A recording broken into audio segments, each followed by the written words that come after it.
नमस्कार, मैं हूं Iqbal Parvez. India news desk में आपका स्वागत है।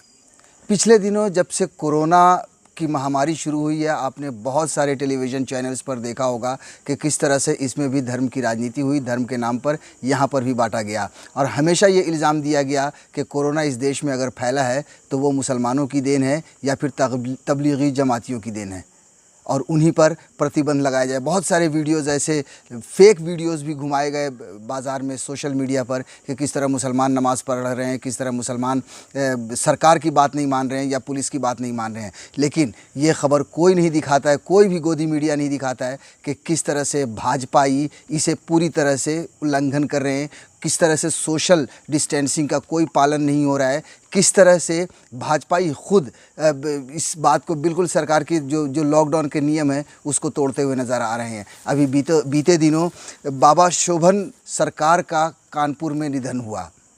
महंत थे वो, उनका आश्रम में लंबी बीमारी के बाद निधन हुआ। वहाँ पर जब देखा गया, सैकड़ों की तादाद में, हज़ारों की तादाद में लोग इकट्ठा हुए, बहुत सारी भीड़, उनके जो चाहने वाले थे वो सब वहाँ पर इकट्ठा हुए उनके अंतिम दर्शन के लिए। हालांकि उत्तर प्रदेश के शहर कानपुर को भी एक तरह से हॉट स्पॉट माना गया कोरोना के लिए, लेकिन वहाँ पर सोशल डिस्टेंसिंग की पूरी तरह से धज्जियाँ उड़ाई गईं। वहाँ पर बहुत बड़े बड़े, आपको बता दें कि बहुत बड़े बड़े नेता, भारतीय जनता पार्टी के नेता भी वहाँ उस अंतिम यात्रा में शामिल हुए। जैसे कानपुर के अकबरपुर कंस्टिट्यूएंसी से बीजेपी के एमपी देवेंद्र सिंह उस अंतिम यात्रा में शामिल हुए। Minister of state in government of Uttar Pradesh की नीलिमा कटियार, ये भी भारतीय जनता पार्टी की हैं, ये भी वहाँ पर उस अंतिम यात्रा में शामिल हुई। उत्तर प्रदेश लेजिस्लेटिव असेंबली के मेंबर सुरेंद्र मैथानी भी इस अंतिम यात्रा में शामिल हुए। यहाँ पर सोशल डिस्टेंसिंग की पूरी तरह से धज्जियाँ उड़ाई गईं। लेकिन मेरा सवाल है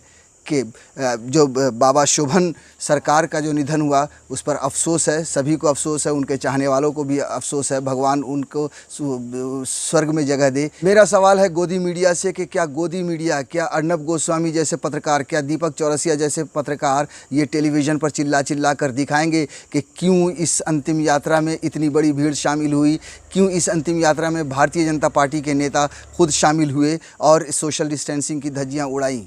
क्या उन्हें कभी जिम्मेदार बताएगी गोदी मीडिया? मेरा सवाल बबीता फोगट से भी है, जो कुश्ती की पहलवानी, जिन्होंने सोशल मीडिया पर, ट्विटर पर पहलवानी दिखाई थी और उन्होंने पूरी तरह से तबलीगी जमातियों के मत्थे पर, सर पर ठीकरा फोड़ा था कोरोना को फैलने के लिए। क्या बबीता फोगट इन सरकार की जो अंतिम यात्रा में इतनी बड़ी भीड़ इकट्ठा हुई उस पर सवाल उठाएंगी? क्या उस पर वो ट्विटर पर अपनी पहलवानी दिखाएंगे? जो खबरें आई हैं, जो अखबार में जो या डिजिटल मीडिया पर जो खबर छपी है उसमें लिखा गया कि कानपुर के बिठूर में स्थित बंदी माता घाट पर बुधवार दोपहर बाबा शोभन सरकार के पार्थिव शरीर को गंगा में प्रवाहित किया गया। इस दौरान वहाँ पर बाबा के हज़ारों भक्त मौजूद रहे। हालांकि इस दौरान सोशल डिस्टेंसिंग का पालन नहीं किया गया। पुलिस ने लोगों को रोकने का काफ़ी प्रयास किया, लेकिन वह नहीं माने और सोशल डिस्टेंसिंग की धज्जियां उड़ाते हुए बाबा शोभन सरकार की अंतिम यात्रा में शामिल हुए। अब आपको बता दूं कि ये बाबा शोभन सरकार हैं कौन। महंत वीरेंद्रानंद शोभन सरकार का जन्म कानपुर देहात की शिवली में हुआ था। उनके पिता का नाम पंडित कैलाशनाथ तिवारी था।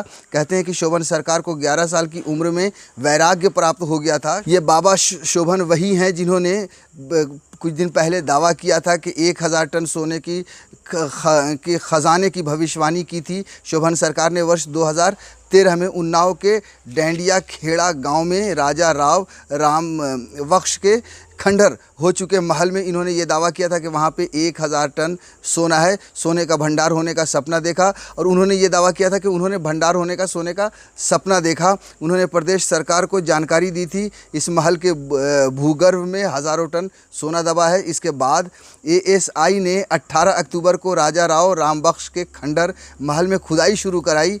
जियोलॉजिकल ऑफ इंडिया ने एएसआई को 29 अक्टूबर को रिपोर्ट दी थी, जिसमें उसने कहा था कि महल के नीचे सोना, चांदी या अन्य धातु दबी हो सकती है। करीब 1 महीने तक चली खुदाई का काम 19 नवंबर 2013 को पूरा हुआ।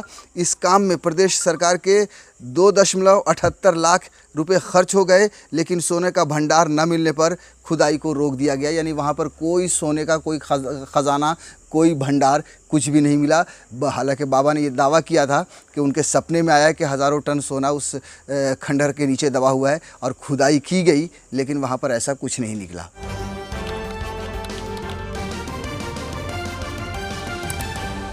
आपकी आवाज